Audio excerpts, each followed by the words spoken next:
Olá, galera dos secundões do meu colégio, do nosso colégio João Duval Carneiro. O assunto agora que a gente vai estudar é o capítulo 4, que está na página 44 do seu livro-texto, que é a dilatação térmica. Estudamos que ao fornecer calor a um determinado corpo, ele tem sua temperatura aumentada e no sentido inverso, quando o corpo libera calor, sua temperatura diminui. Outro efeito das trocas de calor é a dilatação e a contração térmica. Um exemplo disso é o que vimos ao estudar como funcionam alguns termômetros. Ao colocar seu bulbo em contato com a fonte de calor, o líquido, que pode ser mercúrio ou álcool, se dilata, ou seja, seu volume aumenta. Esse efeito pode ser observado também em sólidos e gases, como veremos a partir de agora. Então, agora nós temos o que? A dilatação dos sólidos, né? Então você já reparou que nas construções de edifícios, ou mesmo nas calçadas, há sempre um pequeno vão preenchido ou não por algum material diferente? Já reparou que os cabos de eletricidade nos postes das ruas sempre são instalados com certa folga, ou seja, nunca totalmente esticados? Já andou em algum piso de madeira que parecia estufado, pois quando pisou sentiu o chão fofo? Esses fatos são exemplos ou aplicações da dilatação térmica. A variação de temperatura pode provocar alteração nas dimensões dos corpos. Nos edifícios de concreto, nos trilhos de trem, nas calçadas e outros pisos, é necessário deixar espaços algumas vezes preenchidos com materiais especiais, para que, ao serem aquecidos pelo sol, tenham espaço para se dilatar, ou quando a temperatura ambiente diminui, possam se contrair. Esses vãos são denominados juntas de dilatação. Eu mesmo que fiz engenharia civil, sei muito bem disso que eu estou falando. Os cabos de uma rede elétrica aérea apresentam folgas entre os postes ou torres para evitar uma tração excessiva ao se contraírem quando a temperatura cai, o que poderia causar a ruptura dos fios e a interrupção no fornecimento de energia. Então, a gente vai estudar agora, a princípio, a dilatação linear. Lembrando que a dilatação linear é relevante em uma dimensão, que é o comprimento da peça, né? O comprimento da barra. Enfim, então para você calcular a dilatação linear, que é o ΔL, você vai ter que aplicar essas fórmulas que estão aqui, certo? Você tem o comprimento da barra inicial a uma temperatura inicial. À medida que a temperatura final seja aumentada, ou seja, a temperatura seja maior do que a temperatura inicial, vai ocorrer essa alongação aqui, esse ΔL. Então, para calcular essa alongação, esse alongamento aí, que é o ΔL, que é a dilatação linear, você vai precisar usar uma dessas duas fórmulas aí, ou as duas ao mesmo tempo, né? Que a gente vai resolver as questões aí do livro. Então, ΔL, esse ΔL aí, que é o acréscimo de comprimento, é igual ao comprimento final da barra menos o comprimento inicial dessa mesma barra. Ou então, se você for calcular o alongamento da barra, que é o ΔL, você pode jogar essa fórmula aí, ó. LO vezes alfa vezes ΔT. O que significa cada parâmetro desse? O LO é o comprimento inicial da barra, que está submetido à temperatura inicial. Esse alfa aqui é o coeficiente de dilatação linear. Cada material possui um coeficiente de dilatação diferente.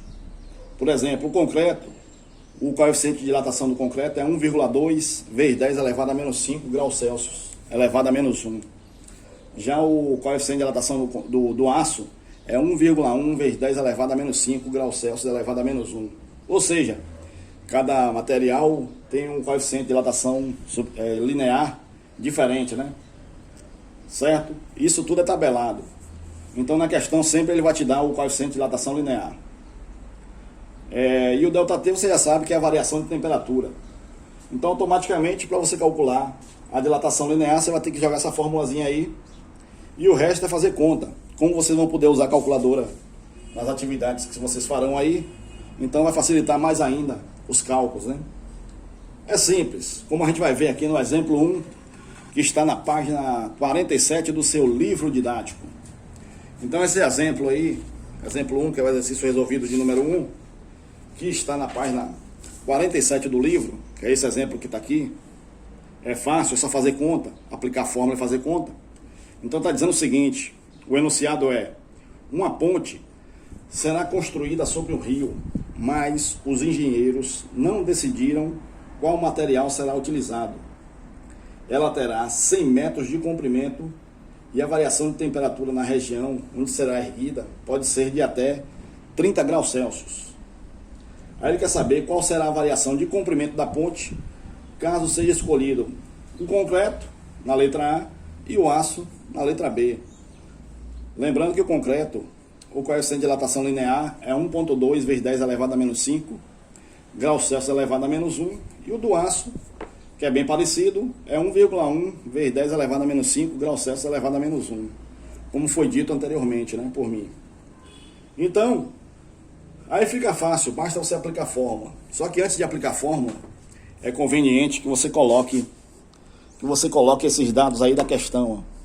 O que foi dado na questão? Foi dado o comprimento inicial da ponte, que é 100 metros.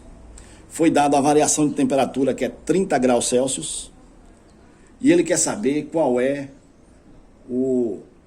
a dilatação linear dessa ponte, se ela for de concreto, cujo coeficiente de dilatação linear é 1,2 vezes 10 elevado a menos 5 graus Celsius elevado a menos 1. Então você vai lá e aplica a fórmula, que é essa formulazinha aí, ΔL é igual a LO vezes alfa vezes ΔT. Simples. Então você vai efetuar a multiplicação desses fatores aí. Então ΔL vai ser igual a quem? Quem foi o comprimento inicial da ponte? Foi 100 metros, está aqui. Então LO é 100. Vezes o alfa. Quem foi o alfa que foi dado na questão? É 1,2 vezes 10 elevado a menos 5, está aqui. E vezes a variação de temperatura da região, que é 30 graus Celsius. Então só efetuar a multiplicação aí e acabou. Aí você vai lá na calculadora, digita aí, ΔL vai ser igual a quem? Multiplica 100 vezes 1,2 e vezes 30. Quando você fizer esse produto aí, você vai achar 3.600. Aí conserva-se a base com o expoente, que é menos 5. Certo? Então eu sei que o valor é 3.600. Se o expoente é menos 5, já que a base é decimal, você vai ter que deslocar 5 casas para a esquerda. Então, 3.600, deslocando 5 casas para a esquerda, vai dar o quê? 3.600, a vírgula está aqui. Vou deslocar o quê? 5 casas para a esquerda. Aí eu vou deslocar aqui, 1, 2, 3, 4, fecho com 0, 5. Então deu 0,036 metros. Então a resposta é 0,036 metros. Ou, transformando em centímetros, você multiplica esse valor aqui por 100. Ou seja, desloca 2 casas para a direita, então vai dar 3,6 centímetros. Simples assim. Isso se for concreto. Se for o aço, é o mesmo processo. O aço é o mesmo processo. A única diferença é que o coeficiente de dilatação do aço é 1,1 vezes 10 a menos 5 graus Celsius elevado a menos 1. Porque cada material tem um coeficiente de dilatação linear diferente. Isso é tabelado. E é comprovado em laboratório. Então o ΔL vai ser quem? Do aço, LO vezes alfa vezes ΔT. O mesmo processo. ΔL vai ser igual a quem? Quem foi o comprimento inicial da ponte? É 100. Foi dado na questão. Quem é o alfa do aço? É 1,1 vezes 10 elevado a menos 5. E quem é o ΔT da região? 30 graus Celsius. Você vai efetuar o produto desses valores aqui constantes. 100 vezes 1,1 vai dar 110. 110 vezes 30 vai dar 3.300. Conserva-se a base com o expoente, que é menos 5. Então quer dizer o quê? Que você vai deslocar 5 casas para a esquerda, certo? Então 3.300, vou botar aqui em cima, 3.300. Vou deslocar 5 casas para a esquerda. Aqui é 1, 2, 3, 4, 5. Então vai dar 0,033 metros. Ou simplesmente multiplica por 100 e você vai achar o valor em centímetros, que é 3,3 centímetros. Simples assim, é tranquilo. Já o segundo exemplo dá mais trabalho, então eu vou resolver esse segundo exemplo na aula síncrona, porque esse segundo exemplo é mais complicado. Então eu vou resolver na aula síncrona para vocês visualizarem e tirarem as dúvidas na hora, né? Certo? Mas o assunto é fácil, basta aplicar fórmula e fazer conta, certo? Já que vocês vão usar a calculadora, fica fácil. Valeu, galera, tamo junto!